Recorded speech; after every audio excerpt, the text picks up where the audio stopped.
Anakin Skywalker está librando las batallas que todos conocemos. Los Jedi dirigen ejércitos, los clones mueren por miles. La República empieza a resquebrajarse, pero mientras toda la galaxia mira hacia esa guerra, un pequeño grupo está combatiendo otra, sin desfiles, sin reconocimiento y prácticamente sin posibilidad de pedir ayuda si algo sale mal. Ese grupo es la Compañía Cero.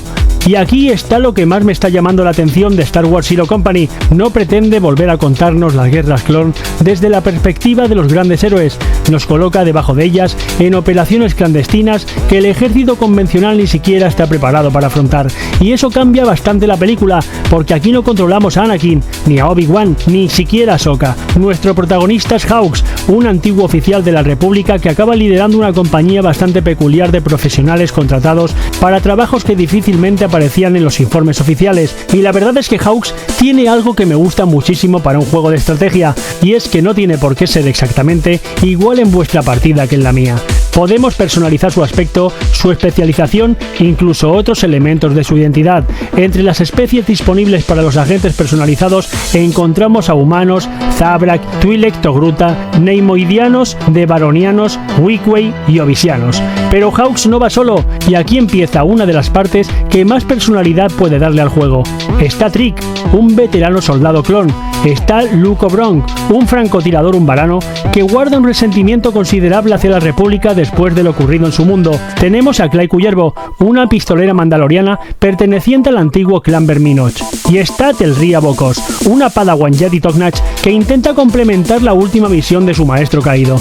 Pensad un segundo en semejante grupo: un antiguo oficial republicano, un clon, una mandaloriana, un umbarano que precisamente no siente demasiado cariño por la República, una Jedi, droides, mercenarios y personajes creados por nosotros. Esta gente no tendría por qué llevarse bien, y precisamente esta es la gracia, porque Star Wars Zero Company quiere que las relaciones entre ellos formen parte de las mecánicas, no solamente de las conversaciones. Cuanto más luchan juntos determinados miembros, más puede desarrollarse su vínculo, y esos lazos desbloquean nuevas habilidades de apoyo, ventajas compartidas e incluso beneficios mediante entrenamiento cruzado.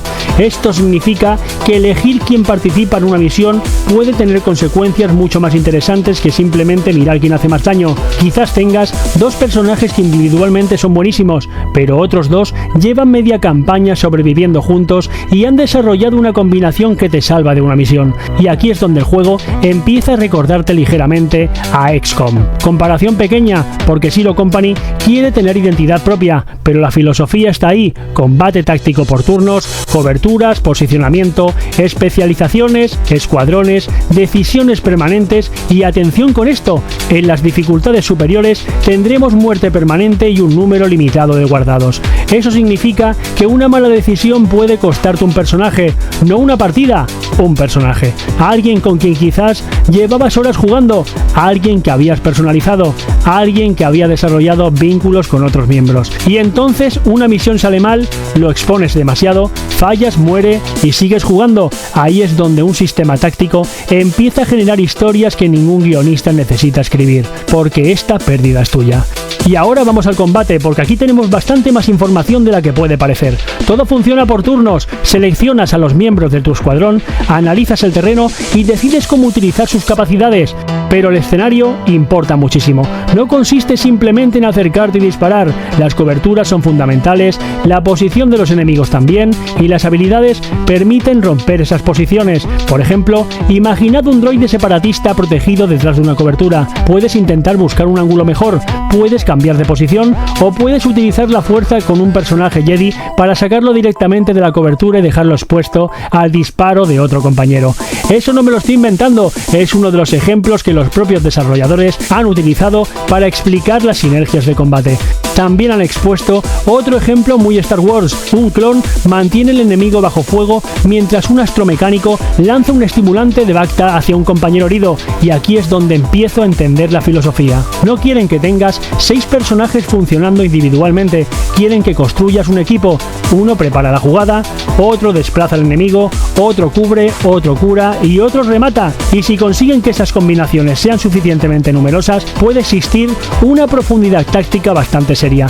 Además, no estamos limitados únicamente a los personajes escritos por los desarrolladores, también existen los llamados operadores. Son reclutas que podemos crear y personalizar, aspecto, equipamiento, habilidades y especializaciones, así que podremos mezclar personajes con historia propia y soldados completamente nuestros. Y eso me parece importante porque resuelve un problema habitual de este género. Si absolutamente todos los personajes fueran fundamentales para la historia, perder uno sería prácticamente imposible de integrar, pero combinando personajes principales con agentes personalizados, Zero Company puede permitirse introducir riesgo real sin cargarse su propia narrativa. Y ahora salimos del campo de batalla, porque mandar la compañía Zero no consiste únicamente en disparar. Entre operaciones, regresamos a nuestra base, el Cubin. Está situado en el anillo de Kafren y funciona como centro de operaciones. Aquí reclutaremos agentes, compraremos equipamiento, mejoraremos instalaciones y gestionaremos el equipo. Y además decidiremos hacia dónde movernos utilizando un mapa galáctico que irá cambiando conforme avance la campaña. Y esto me interesa muchísimo porque significa que la estrategia empieza antes de pisar el campo de batalla.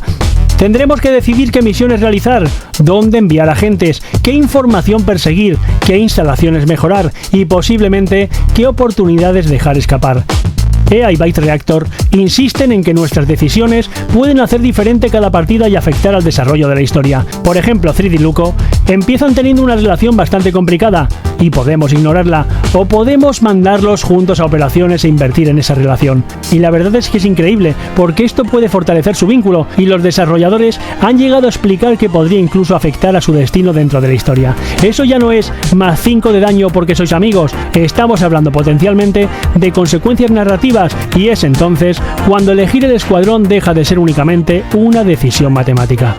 También viajaremos muchísimo. Zero Company promete uno de los mapas galácticos más grandes e interactivos utilizados hasta ahora en un videojuego de Star Wars, visitando lugares conocidos y otros bastante menos explorados. Entre los confirmados encontramos Serolonis, Bandor y Mapuzo, y eso encaja perfectamente con el enfoque. No somos un ejército avanzando por un frente, somos una unidad clandestina saltando de planeta en planeta detrás de una amenaza, porque mientras ocurre todo esto, tenemos un objetivo concreto: encontrar a Kandri Fatom. Fatom lidera el Espiral Infinito, un culto alineado por los separatistas que representa una amenaza mucho mayor de lo que inicialmente parece. Y aquí prefiero no avanzar más de lo confirmado, porque creo que precisamente uno de los atractivos va a ser descubrir qué demonios está ocurriendo realmente. Sabemos cómo terminan las guerras clon, sabemos lo que está ocurriendo políticamente, sabemos hacia dónde se dirige Anakin. Nosotros tenemos una ventaja terrible respecto a esos personajes, sabemos que la República está condenada, ellos todavía no. Y colocar una historia nueva justo en ese momento